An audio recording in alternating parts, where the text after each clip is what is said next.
Pues muy buenas tardes y bienvenidos al canal. Espero que estéis llevando una buena semana. Semana de lluvia. ¿Quién lo iba a decir? En pleno mes de junio, perdón. Antes de empezar el directo quería agradecer a los últimos seguidores del canal, a Felipe Novoa 92 y Esguilu, los últimos seguidores del canal. Pues muchísimas gracias. Hemos llegado ya a los 590. Así que estamos más cerca de esos 600. Y de hacer ese especial del SEA 600. Yo espero que lleguemos relativamente pronto. Aunque bueno, si tarda un poquito más en llegar, pues me da tiempo también a preparar más cosas. Y para ese especial estoy pensando de nuevo en si Carlos Castillo no tiene inconveniente en que se venga por el canal. Incluso invitar a Charlie, invitarlos a los dos.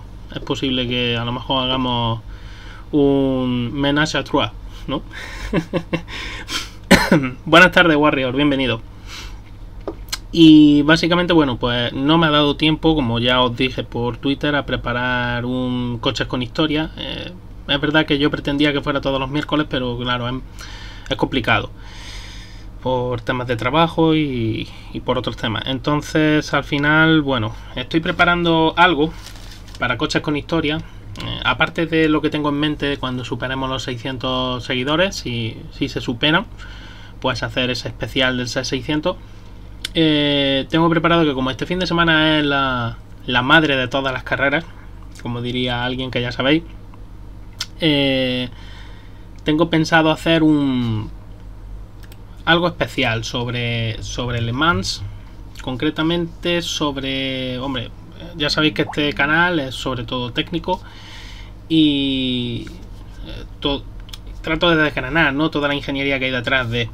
Entonces, centrarme en vehículos muy especiales de la historia de Le Mans y de la historia de los Sport prototipos. Y pensaba también hablaros de seguramente vosotros, hombre, sé que algunos de los seguidores del canal lo han llegado a ver hasta en directo. Yo no, por mi juventud pues no he podido llegar a verlo. Pero el famoso Grupo C, la creación aquella de la Federación Internacional de Sport Automóvil, la FISA, y que hizo, vamos, por resumir mucho, categorizó las diferentes, agrupó, mejor dicho, las categorías del deporte del automovilismo, del motorsport automovilístico, en Grupo A, Grupo B y Grupo C. Bueno, pues el Grupo C precisamente pensaba yo hablar aquí en el canal. Lo que pasa que dedicarle un coches con historia al Grupo C en sí no me parece tan correcto. Entonces lo que haré es coger esos coches míticos y característicos que todo el mundo, cuando nos hablan de Le Mans, de repente se nos viene a la cabeza, ¿no? El famoso Mercedes, con el famoso Sauber con motor Mercedes, los Porsche en todas sus variantes, el mítico Mazda 787, el de motor rotativo, y alguno más así que ahora mismo pues no recuerdo. Bueno, sí, por ejemplo el Jaguar de Silkwood, con la publicidad de Silkwood, etcétera. Bueno, pues hacer un repasito, ¿no?, a todos esos coches en el Coches con Historia, y creo que va a ser bastante interesante, porque desde luego, si algo tuvo el Grupo C es que consiguió varios hitos, los cuales aún hoy día no han sido realmente superados. Entonces es bastante interesante, ¿no?, repasar la historia de esos coches.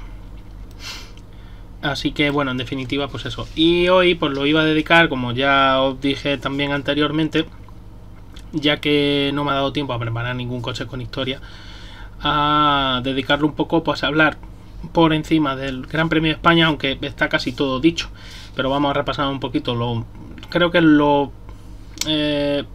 principal, ¿no?, realmente lo mollar de lo que dio de sí el Gran Premio de España desde el punto de vista técnico, más que las novedades en sí que se presentaron, más los rendimientos y alguna curiosidad que siempre os enseño, y bueno, y responder a vuestras preguntas si tenéis a bien realizarlas a través del chat.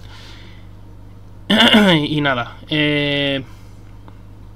voy a comenzar ya por ir haciendo un repasito, ya sabéis, a lo ocurrido en el Gran Premio de España, que como sabéis fue un Gran Premio un poquito extraño en cuanto a temperaturas de la pista y del asfalto. Sí, yo estuve además retransmitiéndolo en el canal de Charlie junto a Manuel Roda y a Charlie Barzal, claro, y fue un Gran Premio extraño, fue un Gran Premio con unas temperaturas realmente bajas para lo que suele ser Barcelona en esta época del año, y eso condicionó muy mucho tanto las estrategias, que ahora las vamos a ver, aquí tenéis el gráfico de Pirelli, como el rendimiento de la goma. Pirelli llevó su gama más dura, como siempre hace en Barcelona, eso no es novedad.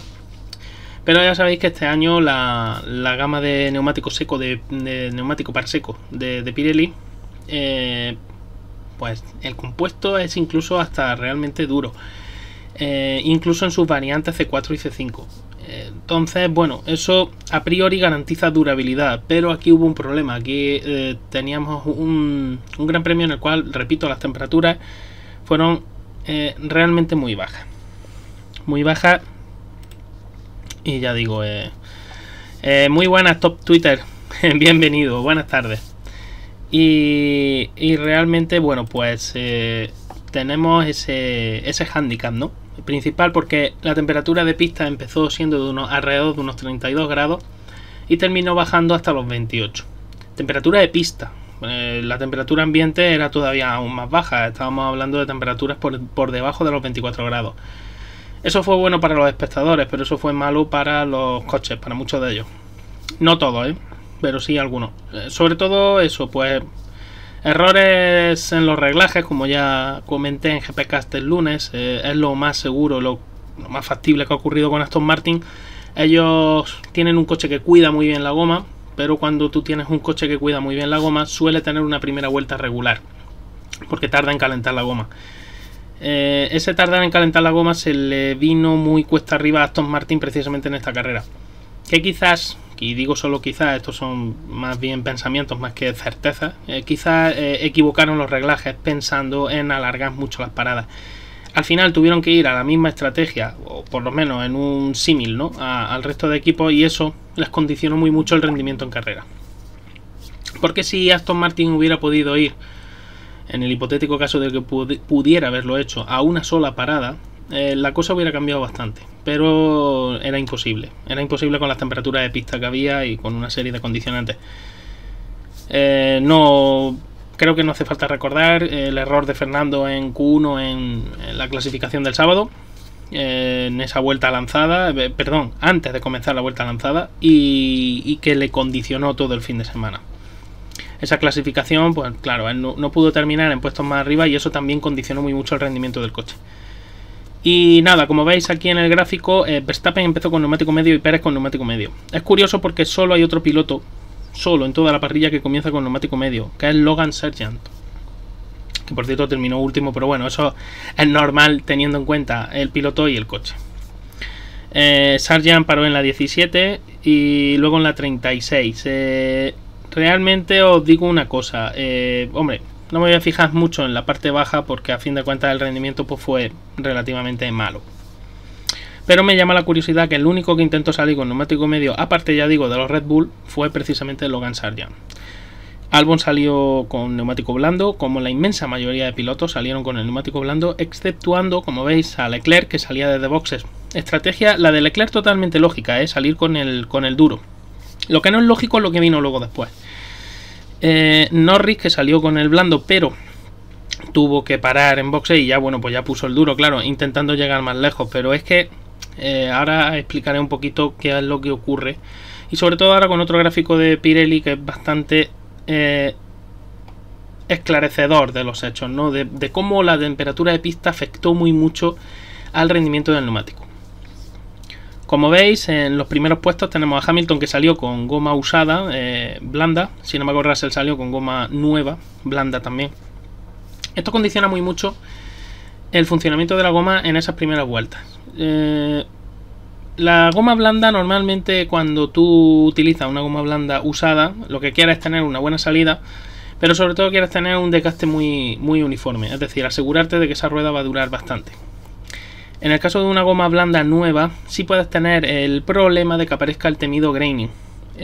Ya sabéis, es el fenómeno que ocurre cuando la superficie del neumático, es decir, la banda de rodadura, se sobrecalienta y empieza una abrasión, la cual hace que se desgaste más irregularmente y pierda prestaciones. El graining se cura con el paso de las vueltas porque como vas perdiendo grosor de la banda de rodadura, al final esa temperatura se estabiliza.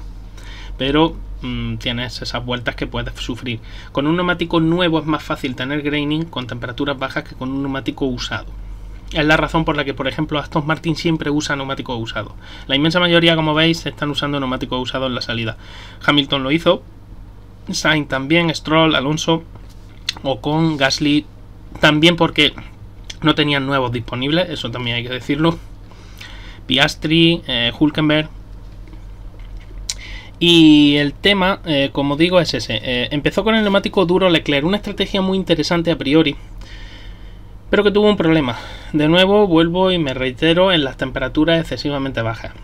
Con una temperatura de pista por debajo de los 32 grados, un neumático duro como el C1 de Pirelli sufre, porque es difícil calentarlo. Si tu coche no consigue calentarlo lo suficientemente rápido, es difícil conseguir una temperatura óptima. Y sobre todo en los neumáticos traseros. Los neumáticos delanteros también, ¿no? Es más difícil que sufra graining porque la banda de rodadura es más resistente. No es la banda de rodadura del C3, por ejemplo, pero es complicado calentarlo. Eso hace que el neumático, mientras coge temperatura, no vaya patinando mucho. Sobre todo en eventos de tracción y en eventos de frenada. Es un poco inestable. Entonces eso hace que el desgaste de esa banda de rodadura aumente con respecto a lo que ocurriría si el neumático estuviera funcionando a sus temperaturas, en su ventana, ¿no?, de funcionamiento. Es una de las razones por las que Leclerc tiene que parar en la vuelta 16, como veis. Y otra de las razones por las que Norris solo lo hizo durar 21 vueltas. O sea, para en la vuelta 1 y hasta la 22. Es también otra de las razones por las que Zhu o Zhu Guanyu para en la 9 y para en la 36. Es decir, de la 9 a la 36 y de la 36 hasta el final. Claro, con el coche ya más descargado la cosa cambia, ¿no?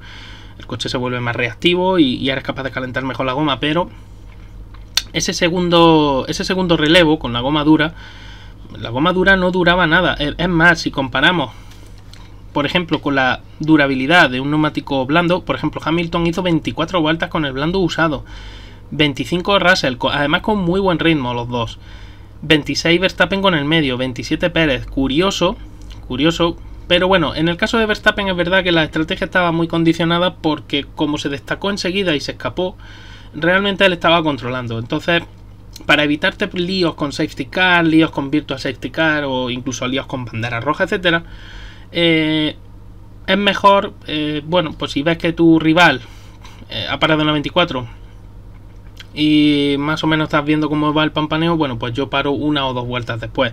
El undercut aquí era muy potente, pero bueno, Hamilton era imposible, estaba muy lejos, no podía hacer el undercut.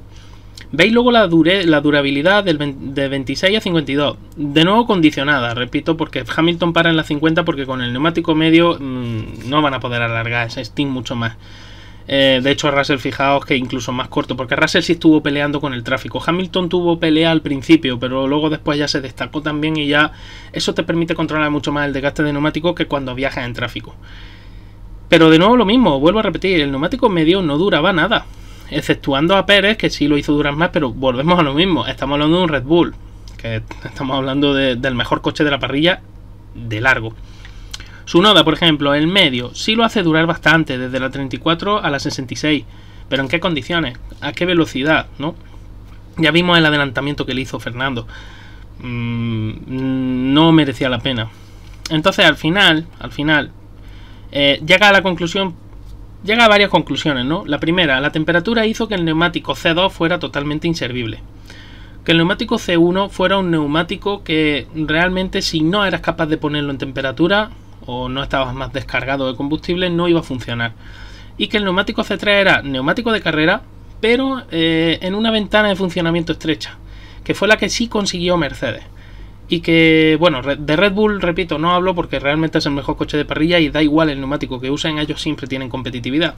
Pero Mercedes sí hizo funcionar ese neumático blando, cosa que, por ejemplo, ni Sainz con el Ferrari ni Alonso ni Stroll con los Aston Martin fueron capaces de hacer funcionar correctamente. De hecho, fijaos que corto el stint de Stroll en la 14. Es verdad que Aston Martin se da cuenta bastante pronto que el Aston no va, que la MR23 pues no tenía unos reglajes adecuados para la temperatura que había en el circuito. Y ya veis que en la 14 y en la 34. Y ya hasta el final con el blando, con el duro. Y Alonso en la 19, en la 44, para mí creo que alargó mucho el segundo stint. Y segundo, pienso que cuando paró Alonso en la 19 y ya viendo el pampaneo, viendo los neumáticos duros que se estaban usando por detrás, yo creo que Aston Martin pecó un poco de conservadurismo. Y creo que Fernando tendría que haber intentado el C1 en la 19 e intentar alargar su stint por lo menos hasta la 50 o más allá de la 50 y volver a poner el blando. Con un coche mucho más descargado lo hubiera sido más fácil, pero bueno, eso son cosas también que es fácil verlas a toro pasado. Es fácil también asustarte por el mal rendimiento que estaban teniendo los duros. Ya veis Leclerc, solo 16 vueltas. Es verdad que Leclerc tuvo que luchar en tráfico, eso también te condiciona, pero veis otros coches, como estáis viendo aquí, Zhou Guanyu, por ejemplo, de la 9 a la 36. A Zhou, por ejemplo, los neumáticos blandos se le vinieron abajo enseguida. Veis Norris también, que solo aguantó hasta la 22. Repito que todo hacía pensar que el neumático duro no estaba funcionando. En realidad eran las condiciones de pista y sobre todo la carga de carburante, que hacía que condicionaba mucho el funcionamiento. Pero realmente eran los dos neumáticos de carrera, y sobre todo el neumático de carrera, el ideal era el C3. Y luego el C1 como neumático de larga durabilidad. Si los equipos hubieran sido capaces, que era muy difícil por las condiciones en ese momento, si hubieran sido capaces de interpretar correctamente qué estaba pasando. El neumático C2, sí, lo puso mucha gente, como veis, sobre todo en los últimos stint finales, y bueno, eso hizo que tapaba un poco las vergüenzas del neumático, pero en realidad el neumático C2 no sirvió en carrera. De hecho, Russell lo quitó pronto. Los Aston Martin ni siquiera lo usaron el C2. Sainz lo intentó. Sainz tuvo un segundo relevo malo, realmente malo. Y luego ya con el duro, bueno, estabilizó un poquito la cosa, pero no estaba para luchar con los Mercedes, ni por supuesto con los Red Bull. Es que nadie estaba para luchar con los Red Bull, ni siquiera los Mercedes. Por otra parte, Ocon, por ejemplo, lo vemos aquí, tenemos un funcionamiento muy anormal, ¿no?, entre Gasly y Ocon. Es verdad que Gasly está todavía un poco irregular, le está tomando la mano al Alpine. Ocon en la vuelta 13 ya para, que por eso Stroll se defiende, para en la 14 para intentar, bueno, pues que no le haga el undercut. Alonso no, Alonso decide ir más largo porque su estrategia iba a ser muy diferente. Él salía más retrasado y necesitaba hacer otro tipo de estrategia. En esto no veo ningún inconveniente. Ocon va de la 13 a la 35 con el medio, que es este stint el que le deja a merced de Fernando cuando Fernando para en la 44 y ya pone el neumático duro, que Fernando viene con mucha velocidad. Ocon paró en la 35 ya con el duro y Ocon ya no tenía manera de defenderse de Fernando en ese aspecto. Así que en ese aspecto ya os digo, fue una carrera muy extraña, y sobre todo te das cuenta cuando ves este gráfico de Pirelli. Estoy viendo, buenas Ecli, buenas tardes. Y bienvenido a Alicate también, buenas tardes. Y nada, bienvenidos por aquí al canal. Y ya os digo, realmente fue muy extraño, fue un funcionamiento errático.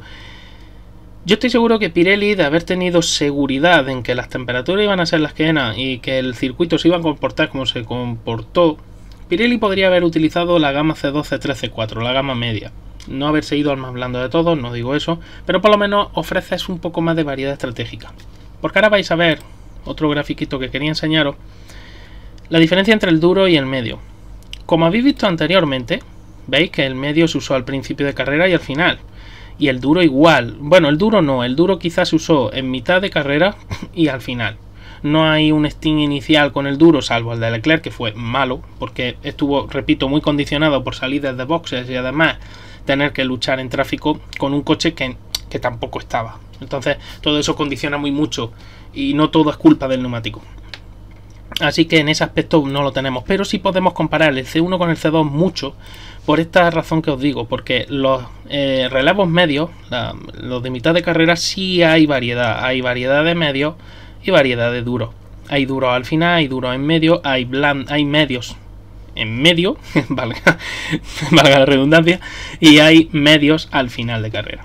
Entonces, hay una cosa que me llama poderosamente la atención, y es que veis que las vueltas rápidas de carrera con el duro la tiene Fernando, 1.18.0. Luego tenemos a Bottas y a Leclerc muy cerca de Fernando, 1.18.2 y 1.18.3, ¿correcto? Pero es que ahora nos vamos al neumático medio. Según Pirelli, el neumático medio tenía 6 décimas aproximadamente de diferencia entre el duro y el medio. El blando sí había una diferencia más sustancial, pero según Pirelli esos eran los datos iniciales. La vuelta más rápida, Magnussen, 1.18.0. La vuelta más rápida con el duro, Alonso, 1.18.0. ¿Qué está pasando aquí? Pues está pasando que la ventana de funcionamiento del C2 y del C1, el C1 es un neumático que está demostrando ser más versátil, y un C2 que está demostrando que su ventana de funcionamiento es ultra estrecha. Y aquí tenéis el problema. Russell 1.18.3 y De Vries 1.18.5. Y ahora nos vamos al duro, como he dicho antes. Bueno, perdón, Russell 1.18.2, 1.18.2, 1.18.3, 1.18.2, 1.18.5. No hay diferencia en los stints. Y además, añado, repito, volvemos a la anterior. Tenemos neumáticos medios al final de carrera, tenemos neumáticos duros al final de carrera. Es decir, con depósitos mucho más descargados. Y se pueden comparar a esas vueltas. No hay diferencia. El C1 y el C2 funcionan igual. Entonces, cuando esto ocurre, y es por lo que os he dicho antes que el C2 no era el neumático adecuado para carrera, cuando esto ocurre, el C2 tienes que descartarlo totalmente. Ese neumático no sirve. No te está dando una prestación superior con respecto al duro, y además no te está dando la durabilidad necesaria. Luego entonces ese neumático hay que descartarlo. Y tienes el neumático duro, que aunque no te está dando una velocidad alta, porque es verdad que ahora vais a ver la diferencia con el C3, es verdad que también esto está muy condicionado, porque el C3 fue el neumático más usado y el que mejor rendimiento le sacaron fueron precisamente los Red Bull y Mercedes, pero no todo se justifica con eso. Hay una diferencia. 1.18.0 es la mejor vuelta de Fernando con el C1. 1.18.0 también Magnussen es un poquito más rápida que la de Fernando, pero ya veis que son centésimas, o sea, estamos hablando de una diferencia mínima. Sin embargo, nos vamos al blando. 1.16.3 de Verstappen, 1.16.6 de Pérez y 1.16.6 de Hamilton. Hay más de 1,5 segundos de diferencia. Esto es muchísimo. Esto es muchísimo. Muchísimas gracias, Cholo 187. Creo que lo he dicho bien, ¿no? Cholo 187. Bienvenido al canal y espero que te guste. Espero que lo disfrutes. La primera explicación sensata que he visto, pero lo de AM... Para lo de AM, gracias. Gracias, Lo. Es que, vamos a ver, ya os digo que el tema es que fue una carrera muy complicada de leer. Creo que la meteorología jugó una mala pasada a más de un equipo, porque la demostración la tenéis aquí, y sobre todo a Pirelli también le jugó una mala pasada. Repito, si se sabe que al final la pista no iba a recibir rayos del sol, porque es verdad que estuvo cubierto el tiempo muchas veces, mucho rato de carrera, prácticamente el sol no incidía sobre la pista se enfrió mucho. Por eso el neumático C2, repito, no era neumático para carrera. C1 y C3 eran las opciones, porque además todo se redujo a una estrategia a 2 paradas. Red Bull, insisto, como dije el domingo, podrían haber ido a una sola parada, pero no lo hicieron por seguridad, para no forzar las cosas, y ya que tienen una victoria segura, no la va encima a poner en riesgo, no va a meter más riesgo, no todavía. Aunque Verstappen ya metió el suyo, como suele ser habitual en grandes premios, porque Verstappen se está divirtiendo. El tema, como os digo, es volviendo otra vez a los tiempos, es que alucinas cuando ves esto. 1.16.330 Verstappen, 1.18.083 para Alonso, con un C1. Neumático que, según Pirelli, las diferencias entre los neumáticos, entre compuestos, iba escalable entre 0.5 y 0.6 segundos entre uno y otro. No hay justificación para esa diferencia de tiempo. Y eso no son solo los reglajes, no son solo los coches y no son solo todas esas historias, sino que aquí hay más cosas. Y una de ellas es precisamente que los compuestos de Pirelli son excesivamente duros. Y es uno de los problemas, veis, 25 vueltas, un neumático blando, o que se denomina blando en un Montmeló con una pista como es Montmeló, que abrasa, es muy abrasiva. No tanto como la de Bahrein, pero es bastante abrasiva. Hombre, pues es un poco raro, se hace un poco raro. Y luego no hay ese salto entre el C2 y el C1 que te haga decantarte por uno o por otro, y eso la variedad estratégica se la carga. Ya no tienes ese... Ya todo se reduce a intentar hacer un undercut, si puedes. Y si te quedas en tierra de nadie, pues a intentar aguantar todo lo que puedas y ya está. No hay más que puedas hacer, no hay mucho más que puedas hacer. Así que ya os digo, ya lo dije el domingo, porque me estaba dando cuenta que la temperatura de pista era muy baja, que eso estaba afectando a más de un equipo, excepto los equipos que son capaces de poner mucha energía en el neumático cuando a ellos les conviene. Son caprichos, ¿no?, de la aerodinámica.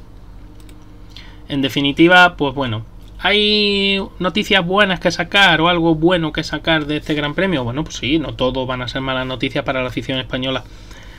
Empezando por la efectividad del DRS. En esta gráfica, siempre os lo digo, recomiendo seguir esta cuenta F Data Analysis, Fórmula Data Analysis, que de verdad a los que os gustan los gráficos, los datos numéricos, etcétera, esta cuenta os la recomiendo un montón, con muchísima información, todos los grandes premios y información muy buena.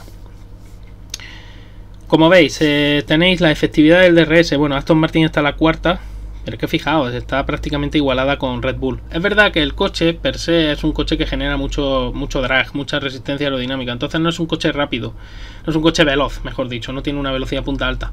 Pero su DRS sí funciona ahora muy bien. No es el DRS de principio de temporada. Acordaros en Bahrein que tuvo que inventarse Fernando el adelantamiento aquel en la curva 10, porque no podía adelantar a Hamilton con DRS. El Aston Martin ya no tiene ese problema. Sigue siendo un coche que comienza, como veis, de una velocidad relativamente baja. Aquí en Montmeló se notó más porque llevaba una configuración de carga aerodinámica medio alta. Perdón. Entonces empezaba desde 305 por los 309 de Red Bull, pero luego sin embargo alcanzaba 344 de máxima, 349 de Red Bull. Como veis, los más efectivos fueron Williams y Alpine. Alpine es un coche que es muy eficiente, muy eficiente, y Williams generalmente siempre prefiere usar, ya que no tiene otras armas, configuraciones aerodinámicas que buscan sobre todo la eficiencia. En el caso contrario, en el bando contrario, tenemos a Ferrari, curiosamente, que desde que ha puesto esos pontones, su efectividad de DRS fue bajísima aquí. Puede ser también una configuración particular aerodinámica. Conforme vayan aprendiendo, también irán ganando enteros. Ferrari hasta ahora estaba también la tercera, cuarta aproximadamente. Pero es verdad que Aston Martin ha mejorado bastante en ese aspecto desde que introdujeron el nuevo alerón, ¿no? Desde que introdujeron el nuevo alerón en Bakú. Perdón, después de Bakú. Me pregunta Eclipse, por tanto, no hay que... Bueno, me pregunta, no. Desesperarse pensando que me ha bajado el rendimiento y no han tenido peores. No, es que, de hecho, además, Aston Martin es uno de los equipos que menos ha cambiado su coche. Se han presentado una ala trasera de nuevo cuño, se presentó el ala delantera también aquí en Barcelona, y ahora para la siguiente carrera sí deberían de presentar un suelo nuevo. Pero los pontones, por ejemplo, ¿por qué los va a cambiar? Si los pontones te funcionan, lo que tienes que hacer es tu coche más eficiente en otras áreas. Entonces Aston Martin es un coche que genera mucha potencia en frenada, que genera muy buena carga aerodinámica, carga bruta, entiéndase, que no es tan eficiente como otros, sí, pero hasta ahora le ha permitido poder estar luchando en una liga, que es la liga de los grandes. Entonces todo eso no lo va a cambiar. Lo que funciona no se debe de tocar ni de cambiar. Entonces, ¿qué debe de tocar Aston Martin o qué debe de buscar? Bueno, pues sobre todo debe de buscar un coche más reactivo, un coche que sea más, que caliente más la goma en esa primera vuelta, y eso es bastante difícil de conseguir con una filosofía concreta de diseño que tiene ahora mismo. Pero bueno, poco a poco. Roma no se hizo en un día. Así que ya os digo, no todos son malas noticias para Aston Martin, es verdad. Es más, yo insisto, y a todo el mundo que me lo ha preguntado, que una carrera mala no empañe este inicio de temporada, que ha sido espectacular, sinceramente. Sobre todo para la afición a Fernando, ¿no? Para el alonsismo y para la gente, para los españoles, ¿no?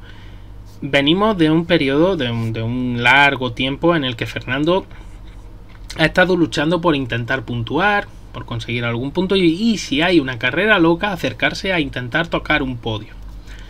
Y de repente nos encontramos con que Fernando no necesita una carrera loca para luchar por un podio. Lo único que necesita, lo visto aquí en Barcelona, es que no equivocarse, no cometer pequeños errores en relaje, etcétera, que les condenen luego en carrera. Hasta ahora lo han logrado. Bakú probablemente fue la carrera más difícil de todas las que se han enfrentado, junto con esta, con Barcelona, en el sentido de que era un circuito en el que el coche iba a sufrir mucho, sobre todo porque no llevaba mejoras no sustanciales que le hicieran cambiar el comportamiento. No había una mejora en este DRS, por ejemplo. Pero por lo demás, es un tema que yo pienso realmente que se ha ganado muchísimo en ese aspecto. Hemos pasado de tener a Alonso luchando, en el mejor de los casos, por ser séptimo, sexto, a eso me refiero sin carreras locas, claro, a que en una carrera normal Fernando esté luchando por podio. Y eso, sinceramente, yo os digo, la ganancia es enorme, vamos, o al menos así lo veo yo. ¿Qué ha ocurrido? Pues que ha habido una carrera mala en Barcelona. Simple y llanamente el equipo no ha sido capaz, ni los pilotos han sido capaces de cuadrar los reglajes adecuados para que el coche funcionara correctamente el domingo. Mala interpretación de la meteorología. Mala interpretación del desgaste de Pirelli, porque claro, cuando tienes un neumático como el Pirelli, como he enseñado antes, que no hay diferencia entre C2 y C1, pues eso te confunde bastante también. Así que hay que tener mucho cuidado.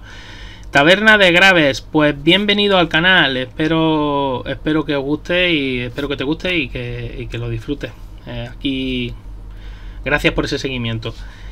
Y como os digo, el tema es ese. Tienes la mala interpretación de ese desgaste de Pirelli, la mala interpretación también del comportamiento, no de la goma. Y, hombre, todo eso acumulado, pues al final dio como resultado, en una carrera mala, repito, en una carrera mala, que los Aston Martin terminen sexto y séptimo. El año pasado y anteriores, en una carrera mala, por ejemplo, por poner el ejemplo de Alpine, en una carrera mala quedaba fuera de los puntos. Y ahora, en una carrera mala, queda sexto y séptimo. Pues, oye, la ganancia, creo que hay una ganancia bastante grande. Así que bueno, ya está. Simple y llanamente una mala carrera. Vamos a esperar también, porque el otro circuito que os recuerdo que en el que fue muy bien Mercedes fue Australia. Y en Australia ocurrió también otro hecho muy característico que ocurrió también en esta carrera. La temperatura de la pista y la temperatura ambiente eran bajas, bastante bajas. Y de nuevo, en aquella ocasión Aston Martin se interpretó mejor aquello y los reglajes del coche eran más adecuados. En esta ocasión, bueno, pues no han podido interpretarlo correctamente o no han sabido. Bueno, son cosas de las carreras y son cosas que pasan. Así que yo no me rasgaría las vestiduras, ni al contrario. De momento estamos viviendo una temporada, personalmente creo que es muy buena. Aquí tenéis las velocidades máximas, que esto es un indicativo de qué. Bueno, a priori, si es un indicativo de que has estado mucho en tráfico, porque por ejemplo veis que Albon, luego después esto es un indicativo de que aquí ya no has estado tanto en tráfico. Y me explico, porque si tú tienes estas características, ¿no? De las vueltas, las 15, ¿no? Mejores, tus 15 mejores vueltas de todo el Gran Premio, significa que si tú has sido capaz, como ha ocurrido con Magnus, en 3.48 de máxima, luego 3.39, 38 en varias vueltas, 3.37 también en otras 3, 4 en 3.38, etcétera, etcétera, porque has estado siempre en tráfico y siempre has estado usando DRS. En el caso de Leclerc lo mismo, como veis, tuvo que hacer una remontada desde muy atrás y entonces claro, Leclerc estuvo mucho rato rodando el tráfico. ¿Quién es en este caso el farolillo rojo? Verstappen, precisamente. ¿Quién no ha rodado en tráfico prácticamente? Verstappen. 3.12, 3.12, 3.11, ¿veis? Esa diferencia sustancial. Esas son sus mejores velocidades. ¿Que puede usar DRS? Sí, pero daría la casualidad de cuando encontrara los doblados, a lo mejor fue en la recta de atrás, o sea, eso ya depende muy mucho. Stroll, por ejemplo, aquí lo tenéis, Stroll 3.23, 3.08, 3... ¿Por qué? Porque Stroll también tuvo varias fases de carrera en las que no tenía DRS, pero es que tampoco le estaba dando DRS a nadie.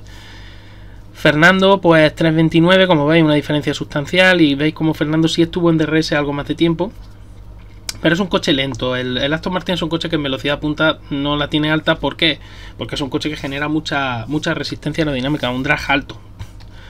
Aquí tenéis a Sainz también, que también tuvo un periodo de carrera bastante largo. Por eso, ya os digo, cuando os vais a la parte baja de estas tablas, normalmente indica que ese piloto pues no ha tenido periodos largos de rodar en tráfico.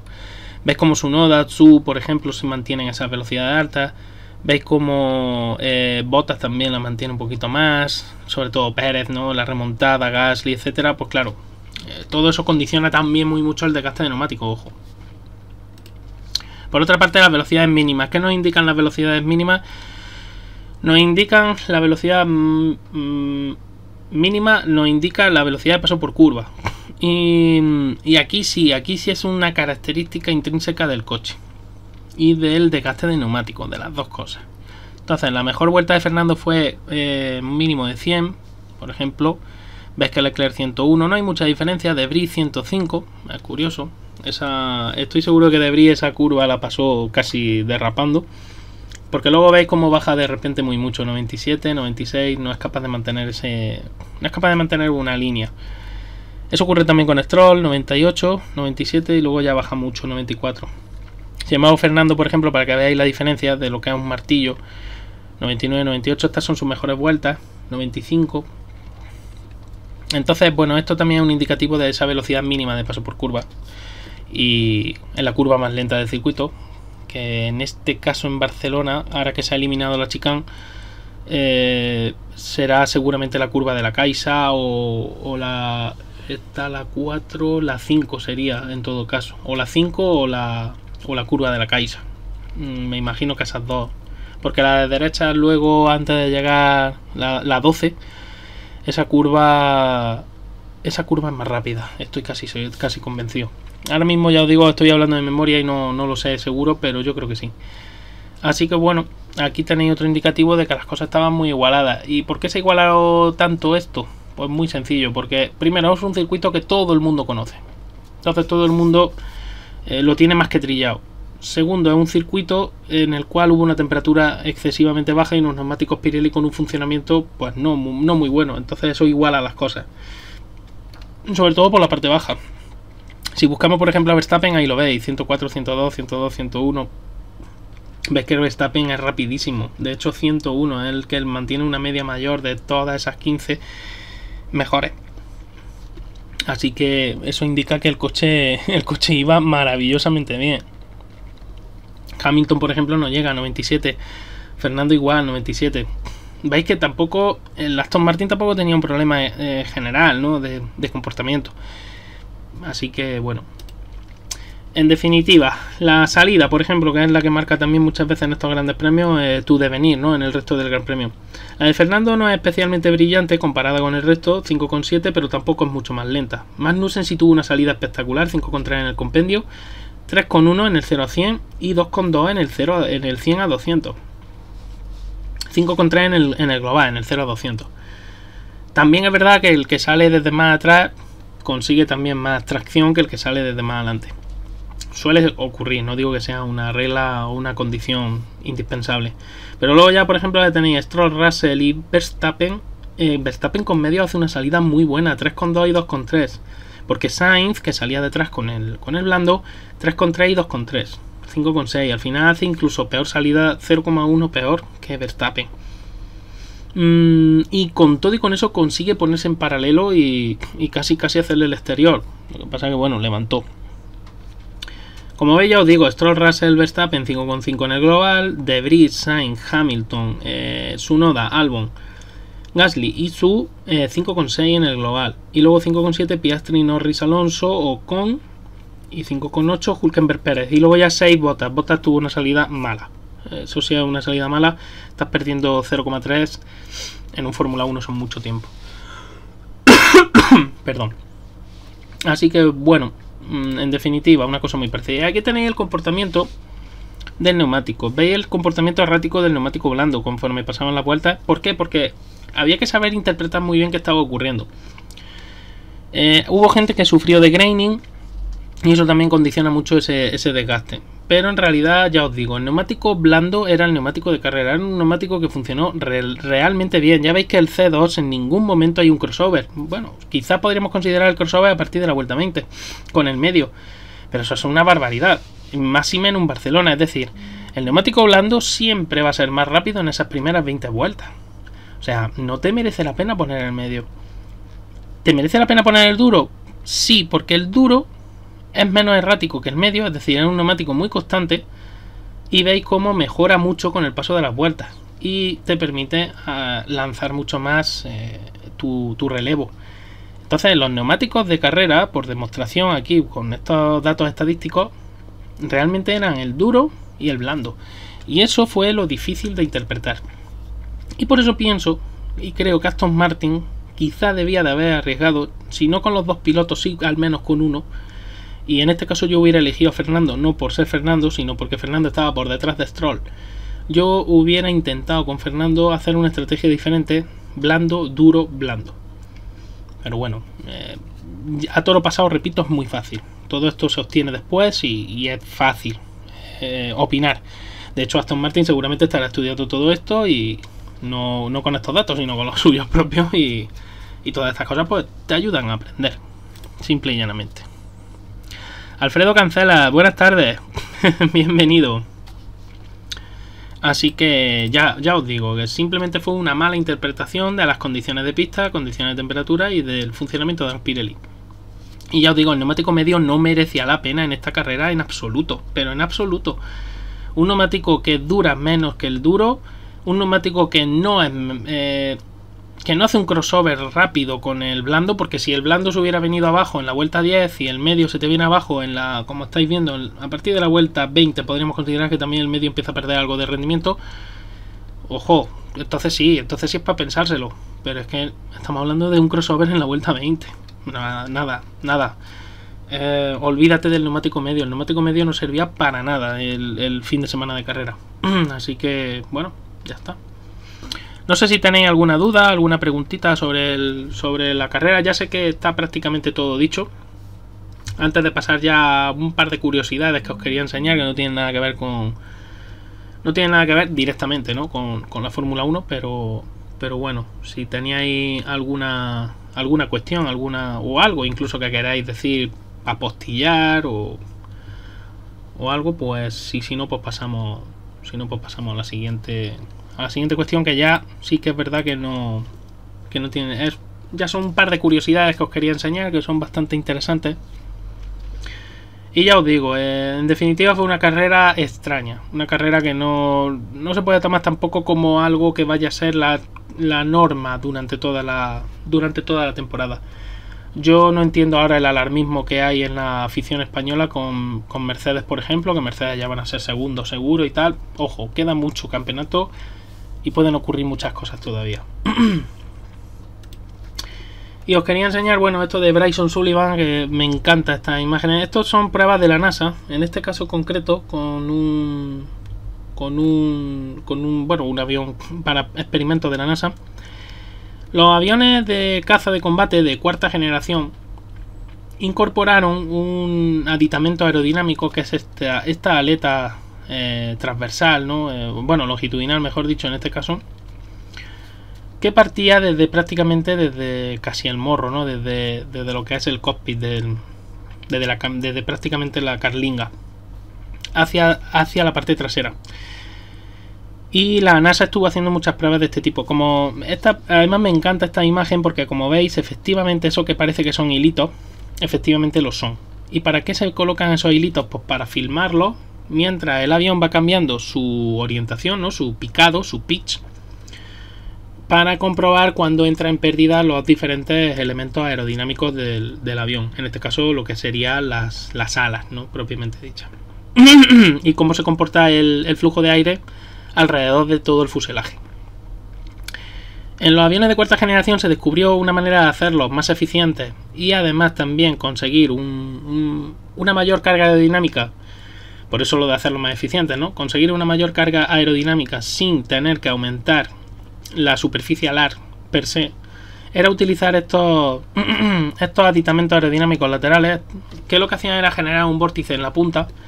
Este vórtice lleva muy bien el aire por todo el fuselaje del avión.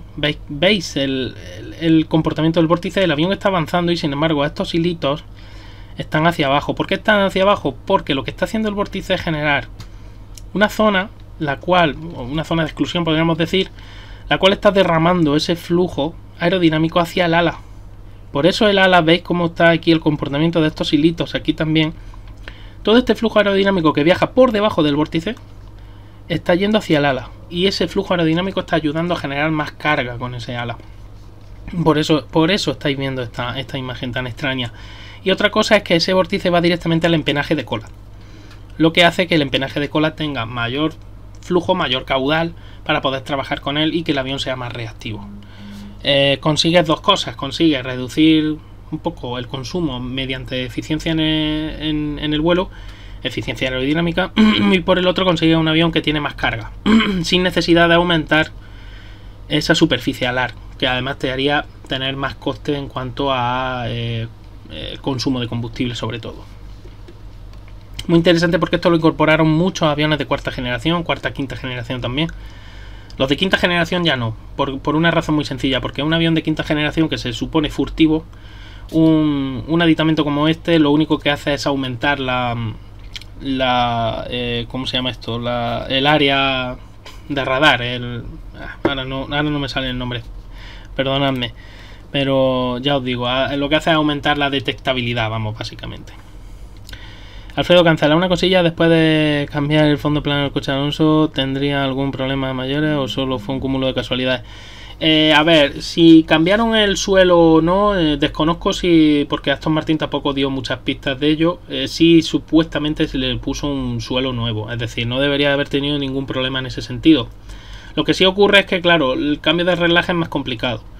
Y repito, el hecho de que tú usaras unos relajes para clasificación que te permitieran hacer ciertas cosas y luego en carrera esa temperatura baje, hace que tu coche se comporte diferente y desgaste más neumático, no emetan temperaturas en neumático, etcétera, etcétera. Entonces bueno, realmente es algo que Aston Martin pues, o no pudo ver o no supo ver. Entonces no hay que darle muchas más vueltas. Ya os digo de verdad que ha sido una carrera mala, simplemente, de Aston Martin, y bueno, se aprende de los errores y se trata de no cometerlo. Bueno, ventaja Mercedes y McLaren por la baja. Sí, lo he dicho antes, las temperaturas bajas vinieron a rescatar a algunos equipos y sobre todo a hacerle la vida más difícil a otros.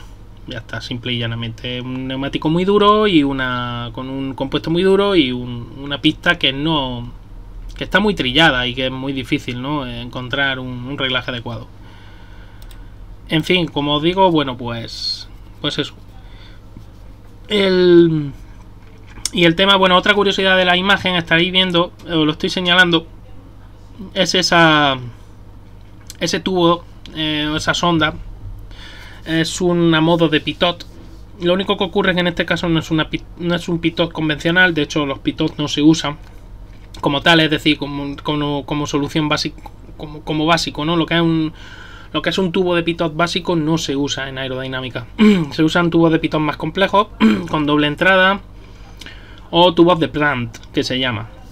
En este caso eso es un tubo de plant. Y lo que hace también es lo mismo, es medir velocidad relativa del aire para sacar realmente la presión a la que se está sometiendo en cierta zona. Perdón, al revés, presiones para averiguar luego la velocidad y así tener en cuenta para los cálculos de la aeronave si tienes que aumentar la potencia del motor o disminuir, pues para compensar ciertos cambios en el ángulo de ataque en ese pitch, en ese ángulo de ataque de tu aeronave, para la ascensión o para los descensos.